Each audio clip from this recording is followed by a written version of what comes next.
Welcome back to Where is the Money? So what about this American dream that we've been sold for generation after generation after generation? You go to school, you study for something good, not just an arts degree or a business degree, something significant, medical, engineering, heavy science and math, and you're on the road to riches to sustain a good living in your career.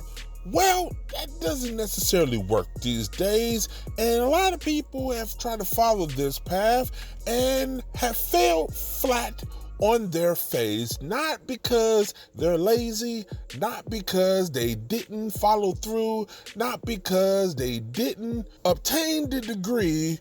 It's because everything has changed with this economy and the cost of living in America. So let's have a few conversations about where the American dream is today, and is that even sustainable or realistic in this economy? I really don't know much, but what I do know is I'm not doing this shit till I'm 65. I'm sorry. I'm not doing this shit till I'm 65. You're telling me we work 40 hours a week to trade off for 2 days off a week. Oh, great. Perfect. I wake up every morning. I get ready. I go to work. I come home. I get unready. And then I go to bed. And then I sleep. And then I wake up and I do it all over again. Are you fucking kidding me? And then I have 2 days off to do my chores. Oh, great. Perfect. No, great. Perfect. And then by the time I'm like, okay, everything's done. It's time to sit down and enjoy my weekend. Would you look at that? 10 p.m. 10 p.m. weekend's over. I'm not doing this until I'm 65. Sorry, not for me. What's your dream job? None. I don't want to do this. I don't want to do this. I feel like a rat in a maze and I want out of it. No, sorry. Why are you posting on TikTok so much? Because I can't do this. Because I cannot do this. Thank you. Now, a lot of people feel like this person here. They honestly feel like they cannot do this rat race until 65. And that's only if you're lucky, because a lot of people are not even able to retire because whatever they get from Social Security, the jobs these days don't really have good benefits. So they don't got good retirement outside of hopefully Social Security. And these days, that's just not going to cut it. So a lot of people are struggling with keeping going with this endless rat race that does not seem to be getting better, with barely surviving everyday cost of living. Man, honestly, fuck the American dream. The American dream ain't never did nothing for nobody but put them in some goddamn debt. You buy a house, you in debt. You buy a car, you in debt. You start a business, you in debt. You try to go to school, you in debt. You telling me there ain't shit we can do in this life to where a motherfucker ain't gotta be in debt? Like nothing? And it's like, I know God intended for us to do more than just clock in and die.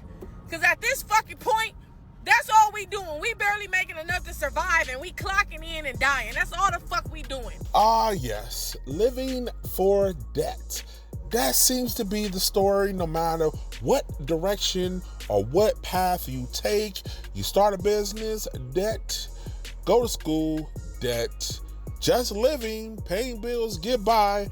Some credit card debt is in there somewhere. The common denominator here is debt. And who benefits from that debt? The companies benefit from the debt. We're barely able to pay the bills, so the bills are happy. Pay taxes, tax people are happy.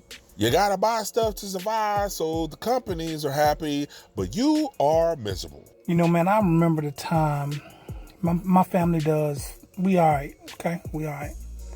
I remember, man, when I would go in the store and I could shop, just as freely as I want. Let my kids get whatever they wanted. When I would go, I would buy them shit and not even care about it in the world. Prices wasn't like they are now. And I thought I was really carefree about spending. It has really forced me to tighten my shit up, man. It really has. I'm fortunate that we don't live paycheck to paycheck, and I know a lot of families out there do, and I hope things get better. But, Americans going to be priced out of America. It's going to get to the point where motherfuckers can't even afford to live in America. that's from America, that's American.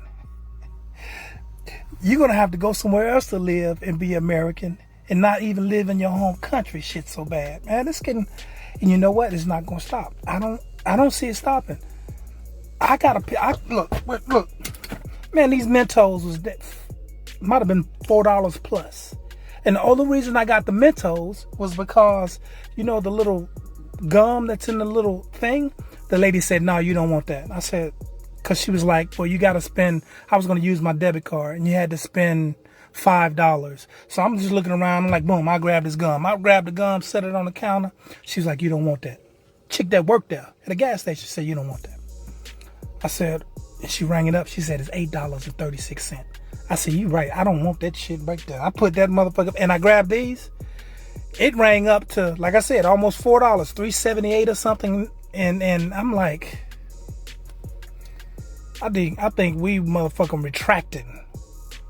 Because the dollar ain't about shit now, bro. Now, this seems like a fairly older gentleman that has a lot of life that he's experienced, and for him to account where he was able to freely spend at the grocery store, get the kids whatever they need, no problem, no thought about it, in and out, and it was all about the experience. Now, these days, you try that, you better be prepared to pay a hefty bill at the grocery store just for common items, and it adds up pretty fast. Now, he said he spent almost $4 for a Mentos, which sounds crazy. And then another pack of gum was almost $8. I have no idea what store is this. That sounds like airport prices. But the fact that you can go into any store across the United States and find a pack of gum for over $4 is insane. So if you're trying to survive in this economy, you can't be careless with your spending at the store. You gotta tighten up that budget if you're not wealthy. Not rich, wealthy. Can we be honest yet? Can we all acknowledge that the American dream is dead except for the 1%? If you feel otherwise, tell me why and how. Put your comments below. Let's talk about it. This is Where Is the Money? Talk to you soon.